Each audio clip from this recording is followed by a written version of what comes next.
ನೀರನ್ನ ದುರುಪಯೋಗ ಪಡಿಸುವ ಮೂಲಕ ಇವತ್ತು ಕರ್ನಾಟಕ ನಿರಂತರವಾಗಿ ನೀರಿನ ಎಷ್ಟೇ ಬಂದರೂ ಕೂಡ ಇಲ್ಲಿಯ ಡ್ಯಾಮ್ಗಳು ನಿರ್ಮಾಣ ಮಾಡಿ ಇಟ್ಕೊಂಡಿದ್ರು ಕೂಡ ಇವತ್ತು ಕರ್ನಾಟಕ ರಾಜ್ಯದ ರೈತರಿಗೆ ಅದು ಸದುಪಯೋಗ ಆಗ್ತಾ ಇಲ್ಲ. ಇದಕ್ಕೆ ಕಾರಣ ಕಾನೂನು ವ್ಯವಸ್ಥೆಗಳು ನಮ್ಮ ರಾಜ್ಯದ ಸಂಬಂಧಪಟ್ಟಂತ ಕೇಂದ್ರ ಸರ್ಕಾರಕ್ಕೆ ಏನು ಪ್ರಾಧಿಕಾರ ಇದೆಯೋ ಅದಕ್ಕೆ ಸರಿಯಾಗಿ ಮನವರಿಕೆ ಮಾಡಿ ಕಾಲಕ್ಕೆ ನೀರಿನ ಸಂಗ್ರಹಣೆಯನ್ನ ನೋಡಿ ತೀರ್ಮಾನ ತಗೊಳ್ಳಂತ ಒಂದು ಕಾನೂನ ಓಡಿಸ್ತಿರೋದು ಕೂಡ ಅದು ದುರಂತ. ಈಗಾಗಲೇ ಏನು ನಮ್ಮ ಕರ್ನಾಟಕದಲ್ಲಿ ಡ್ಯಾಮ್ ಇದೆಯೋ ಈ ಕಾವೇರಿ ವ್ಯಾಪ್ತಿಯಲ್ಲಿರುವಂತ ಎಲ್ಲ ಡ್ಯಾಮ್ ಸೇರಿದ್ರು ಇವತ್ತು 60-65 TMC ನೀರು ಸಂಗ್ರಹಣೆ ಮಾಡಕ್ಕೆ ಮಾತ್ರ ಸಾಧ್ಯ ಆಗ್ತಾ ಇರೋದು. ಹೇಮಾವತಿ ಇರ್ಬೋದು, ಕಪಿಲಾ ಇರ್ಬೋದು, KRS ಇರ್ಬೋದು, ಆರಂಗಿ ಇರ್ಬೋದು, ಇವೆಲ್ಲವೂ ಕೂಡ ಸಂಗ್ರಹಣೆ ಮಾಡಿದ್ರು ಕೂಡ 60-65 TMC ನೀರು ಮಾತ್ರ ಸಂಗ್ರಹಣೆ ಮಾಡಕ್ ಸಾಧ್ಯ ಇದೆ. ಆದ್ರೆ ಮೇಟೂರಲ್ಲಿ 105 TMC ನೀರನ್ನ ಸಂಗ್ರಹಣೆ ಮಾಡುವಂತ ದೊಡ್ಡ ಡ್ಯಾಮ್ಗಳನ್ನ ನಿರ್ಮಿಸಿಕೊಂಡು ಅವರು ನೀರನ್ನ ಬಳಸ್ಕೊಳ್ತಾರೆ ಹೊರತು ಸದುಪಯೋಗ ಕೂಡ ಪಡೆದೆ. ಈಗಾಗಲೇ ರಾಜನವ್ರು ಹೇಳಿದಂಗೆ 33% ಸಮುದ್ರಕ್ಕೆ ಹರಿದು ಬಿಡ್ತಾರೆ. ಯಾಕೆಂದ್ರೆ ಅವ್ರಿಗೆ ಇದು ಪರ್ಯಾಯಕ್ಕೆ ಯಾವ್ದು ಕೂಡ ಡ್ಯಾಮ್ ಕಟ್ಟಿಲ್ಲ.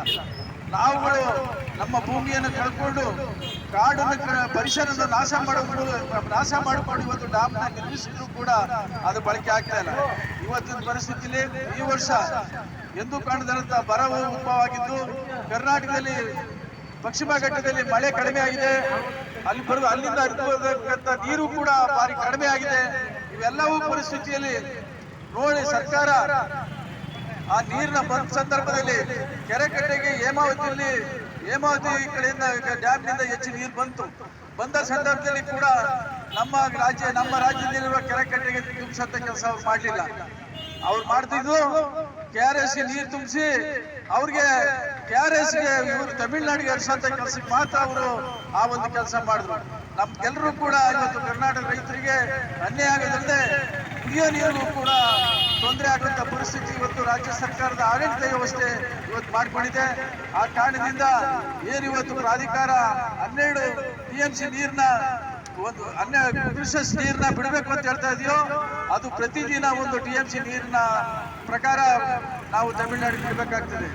ಪ್ರತಿದಿನ ಬಿಟ್ರೆ 15 ದಿವಸ ಗಂಟೆ ಮಾಡಿರೋ ಆದೇಶನ ಪಾಲನೆ ಮಾಡೋದಾದ್ರೆ ನಮ್ಮ ರಾಜ್ಯದಲ್ಲಿರುವಂತಹ ಎಲ್ಲ ನೀರು ಕೂಡ ನಾವು ತಮಿಳುನಾಡಿಗೆ ಬಿಟ್ಟು ಬರದಾಗಬೇಕಾಗ್ತದೆ. ಒಂದು ನಮ್ಮ KRS ಡ್ಯಾಮ್ ಈ ರೀತಿ ಆದಾಗ ನಮ್ಮ ಕುಡಿಯೋ ನೀರು ಇರ್ಬೋದು, ಜಾನುವಾರುಗಳು ಇರ್ಬೋದು, ಕೆರೆಕಟ್ಟೆಗಳು ಇರ್ಬೋದು, ಈಗಾಗಲೇ ಏನೋ ಒಂದು ಸ್ವಲ್ಪ ಪಂಪ್ ಸೆಟ್ನಲ್ಲಿ ಹಸಿರು ಕಾಣ್ತಾ ಇದ್ದೀವಿ.